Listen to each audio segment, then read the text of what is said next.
Hello, good morning everyone. Welcome back to my YouTube channel Life Insider. আশা করছি তোমরা খুব ভালো আছো, আমরাও খুব ভালো আছি। এখন সকাল প্রায় 7টার মতো বাজে। আজকে তাড়াতাড়ি ওঠা হয়েছে জন্য ভিডিওটা করতে পারছি। তো সকালে ব্রেকফাস্টে আজকে সায়ন্তকে দেবো ওটস চিলা, তো তারই প্রিপারেশন চলছে। তো এখানে আমি ওটস নিয়ে নিয়েছি বাটিতে, এর মধ্যে হালকা গরম জল অ্যাড করছি। তোমরা চাইলে দুধ অ্যাড করতেই পারো। তো আমি যেহেতু আমার তাড়াহুড়ো আছে, এটা আমার ভিজিয়ে রাখার মতো সময় নেই, তাই আমি এই ওটসটাকে মাইক্রো ওভেনে দিয়ে দেবো 2 মিনিটের জন্য।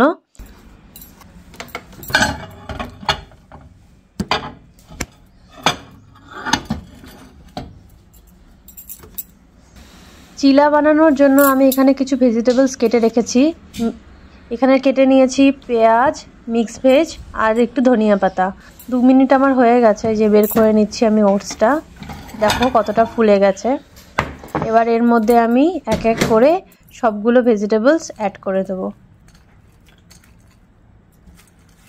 তোমরা চাইলে ডিমও অ্যাড করতে পারো, ডিম দিলে আরও ভালো লাগে খেতে। বাট সকালে সায়ন্ত বলছে ডিম দিয়ে খাবে না, তো আমি প্লেন সিম্পলই বানানোর চেষ্টা করছি, যতটা তাড়াতাড়ি করা যায় আর কি, কারণ ওর অফিসে লেট হয়ে যাবে নইলে। তো এবার আমি ভেজিটেবলসগুলোকে খুব ভালো করে এটার সাথে মিশিয়ে নেব।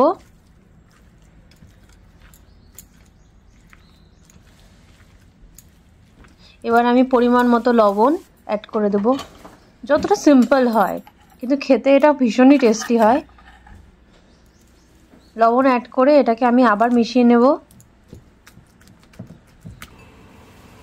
এইদিকে গ্যাসে আমি প্যান গরম করতে বসিয়ে দিয়েছি অলরেডি। এবার এর ওপরে আমি একটু তেল দিয়ে ব্রাশ করে নেব, বেশি তেল ইউজ করব না। তারপরে এই যে ওটসের গ্রেভিটা বানানো হয়েছে, এই পেস্টটা, তো আমি লাস্টে একটু জল মিশিয়ে নিয়েছিলাম কারণ অনেকটা শক্ত হয়ে গেছিলো। এবার আমি এই পেস্টটা অল্প অল্প করে রুটির মতো করে ভেজে তুলব। এটা হতে বেশিক্ষণ টাইম লাগে না, 2-3 মিনিট লাগে। একটু ঢেকে দিতে হয়, একটু হালকা সময় তো লেগেই যায় কারণ অনেকটা থিক হয় এটা, ওই জন্য একটু ঢেকে দিলে একটু ফটাফট হয়ে যায়।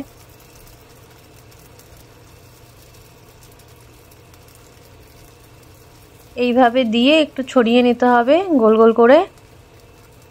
জাস্ট রুটির মতো একটু শেপ নিয়ে আসলাম, নিয়ে এটাকে ঢেকে দেবো। ফ্লেমটা আমি হাই রেখেছি, কিছুক্ষণ পর আমি সেটা কমিয়ে দেব।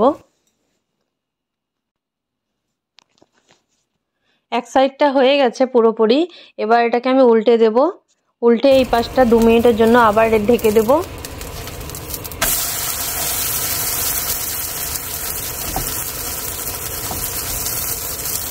এই দেখো আমার ওটস চিলা রেডি। এভাবে আমি বাকি চিল্লাগুলো ভেজে নেব। তো এবার আমি সায়নকে ব্রেকফাস্টটা দিয়ে দিই, তারপর তোমাদের সাথে আবার কথা হবে। ফাইনালি সকালের সমস্ত কাজ টাজ ফিনিশ করে এখন গিয়ে ফাঁকা হলাম।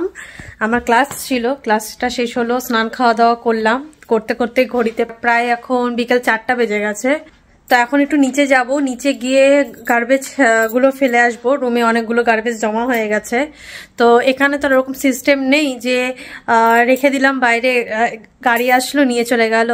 আসলে আমাদের অ্যাপার্টমেন্টের নিচে একটা পুরো ফ্লোর করা আছে, একটা জায়গা যেখানে সব গার্বেজ রাখার ব্যবস্থা রয়েছে। তো ওখানে আমাদের গিয়ে ফেলে আসতে হয়। তো চলো তোমাদেরকেও দেখাবো। এই যে আমি সব ঘরের যা যা গার্বেজ ছিল সব জমা করে নিয়েছি, এইভাবে এখন নিয়ে যাচ্ছি। চলো নিচে যাব, নিচে গিয়ে তোমাদেরকে দেখাবো। এগুলো এইভাবে ফেলা যায় না অ্যাকচুয়ালি, এগুলো ফেলার কিছু নিয়ম রয়েছে, যার জন্য আজকে তোমাদের সাথে আমি শেয়ার করব সেটা। তো চলো একবারে নিচে গিয়ে তোমাদের সাথে আবার কন্টিনিউ করছি।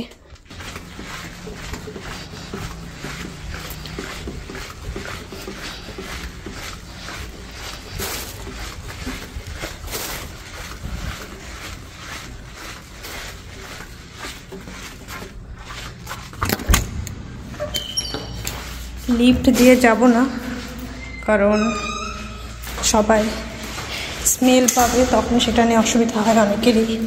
তো যারা নর্মালি গার্বেজ ক্লিন করে তারা সিঁড়িটা ইউজ করে ফেলার জন্য। আমি একদম নিচের ফ্লোরেই যাচ্ছি।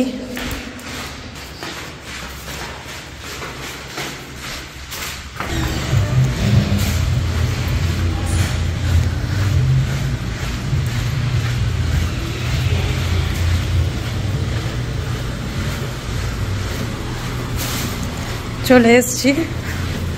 এই দেখো এই ফ্লোরটা নিচের টোটালটা এটা গার্বেজ রাখার জায়গা।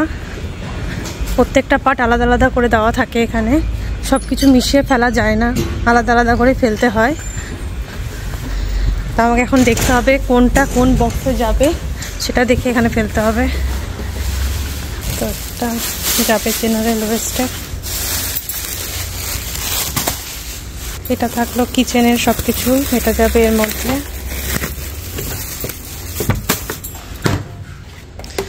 বটলস যাবে এখানে,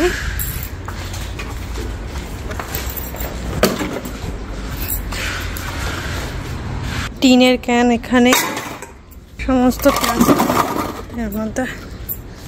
তো আমি তোমাদের দেখিয়ে দিই, এখানে এইভাবে সব কিছু আলাদা আলাদা করে করা থাকে, পার্ট পার্ট এখানে মেনশন করা আছে কোনটা কোথায় ফেলতে হবে। এইভাবে আমার হয়ে গেছে, বাস্কেট খালি, এখন উপরে যাচ্ছে।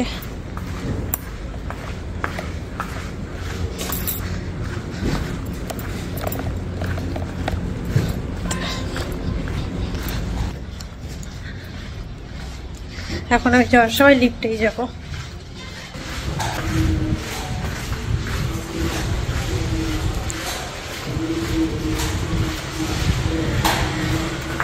রুমে আর ভাল লাগছিল না, কাজকর্ম সব শেষ, তাই আবার চলে এসেছি বাইরে, আমার ফেভারিট জোন, যেখানে আমি একা সময় কাটাতে খুব ভালোবাসি। দেখো বিল্ডিংয়ের বাইরে, এখানে বসে বসে আমি সব পাপ্পিসগুলোকে দেখবো।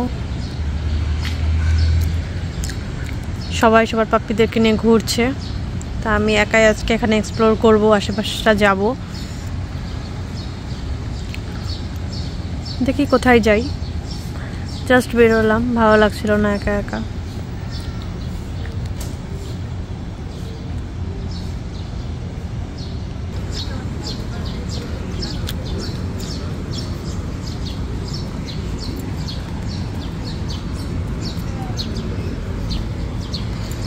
ছোট ছোট বেবিরা এখানে খেলছে। আজকে যাব অন্য সাইডে, এখানে বসে থাকবো না।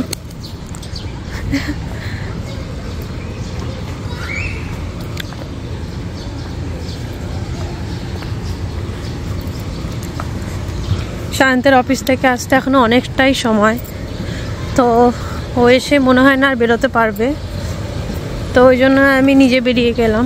আমার একটু ভালোও লাগছিল না, তো ভাবলাম বাইরে থেকে একটু ফ্রেশ এয়ার নিয়ে আসি, একটু টাইম স্পেন্ড করে আসি আজকে নিজের সাথে নিজের, তাই বেরিয়ে আসলাম। এখানে একটা রেস্টুরেন্ট রয়েছে,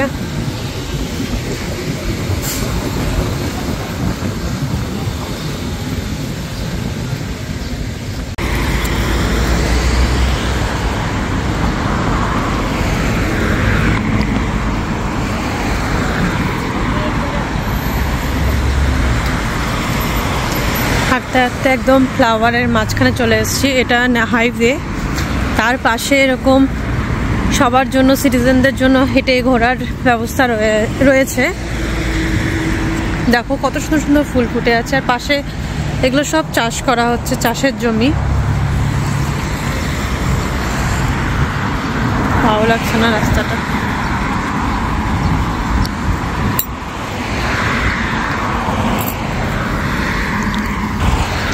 লুক এট দিস ফ্লাওয়ার, কি কিউট দেখতে না, সুন্দর লাগছে না দেখতে।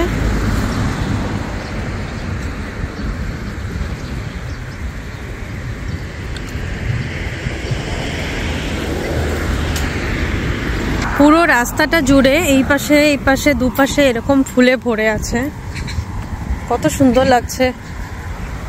কেউ নেই সেরকম এই রাস্তাতে। আমি ঠিক অ্যাপার্টমেন্ট থেকে অনেকটাই দূরে চলে এসেছি, হাঁটতে হাঁটতে ভালো লাগছে, বেশ হাওয়া চলছে। Me time. কখনো কখনো ভালো লাগে একা একা কোনো কিছু এক্সপ্লোর করতে। এই সাইডটা কোনোদিন আসা হয়নি, ফার্স্ট টাইম আসছি, আর ভীষণই ভালো লাগছে আমার এসে। দেখি কতটা যাই, পুরোটাই তোমাদের সাথে শেয়ার করবো। Look at this cute puppy. ও আমাকে দেখে এখান থেকে ভুগছে। পাহারা দিচ্ছে জমি বেচারাগুলো। কি সুন্দর না, দুইজনে বসে আছে। এই দেখো, এগুলো সব চাষ করা হচ্ছে এখানে, চাষের জমি। আমি ঠিক ওই দিক থেকে আসলাম হেঁটে, এত সুন্দর রাস্তায়। Bye bye আনেয়া।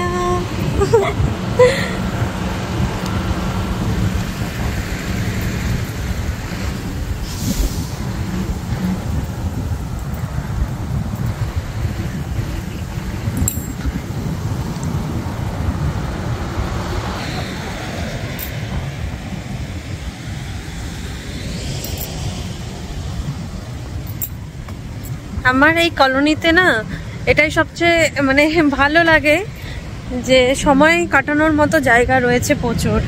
মানে মন চাইলে বেরোনো যায়, এটা না যে ভাবতে হয় কোথায় যাব। বেরোলেই কিছু না কিছু এত সুন্দর দেখি যে হাজার মাথার মধ্যে কিছু থাকুক না কেন।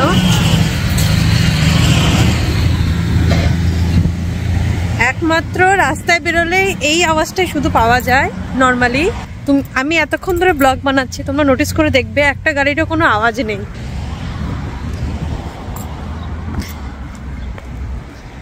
হাঁটতে হাঁটতে প্রায় অনেকটাই চলে এসেছি।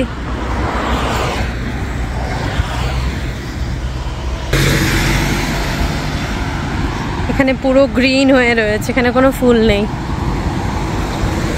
বাট স্টিল ভালো লাগছে দেখতে। রাস্তাটা একদম ক্লিন, পরিষ্কার। আর ওই যে সূর্য, হালকা হালকা মেঘ রয়েছে। লাস্ট ভিডিওতে তোমরা দেখেছো কি পরিমাণে রৌদ্র ছিল। এটা স্বাভাবিক, একদিন রৌদ্র দিয়েছে, পরের দিন থেকে মেঘ তো হতেই হবে। প্রচণ্ড গাড়ির আওয়াজ হচ্ছে, কারণ গাড়ি এখানে প্রচণ্ড স্পিডে চলে। রুলসও ফলো করে এরা সবাই, এমন না, একটা ডিস্টেন্স মেনটেন করেই সবাই গাড়ি চালায়। এই পাশটা এরকম সাদা ফুলে ভরে আছে, দেখো কি সুন্দর লাগছে না সাদা ফুলগুলো। পুরো এই রাস্তাটা জুড়ে এরকম হোয়াইট ফ্লাওয়ারে ভরে আছে। হ্যাঁ আমি জানি আওয়াজ আসছে না, বাট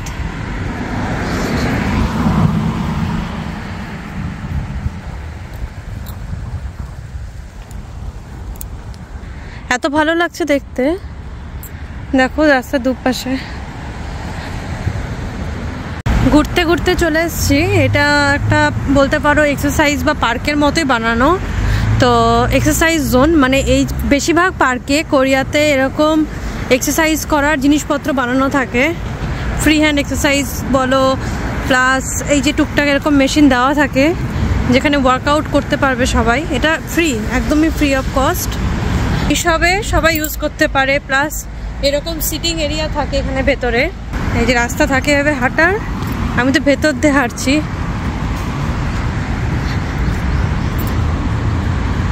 কিছুক্ষণ পরপরই এরকম পার্কের মতো বানানো থাকে কোরিয়াতে বিভিন্ন জায়গায়। তো এখন আমি বাড়ি চলে এসেছি। ভিডিওটা আর ওখান থেকে কন্টিনিউ করতে পারিনি, সায়ন বাড়ি চলে এসছে। তো ভিডিওটা আর বড় করব না। আশা করছি ভিডিওগুলো তোমাদের ভালো লাগছে। ভালো লাগলে লাইক, শেয়ার, কমেন্ট করতে একদমই ভুলবে না। সবাই ভালো থেকো, সুস্থ থেকো। আবার দেখা হবে পরের আরেকটা ভিডিওতে। ততক্ষণের জন্য টাটা।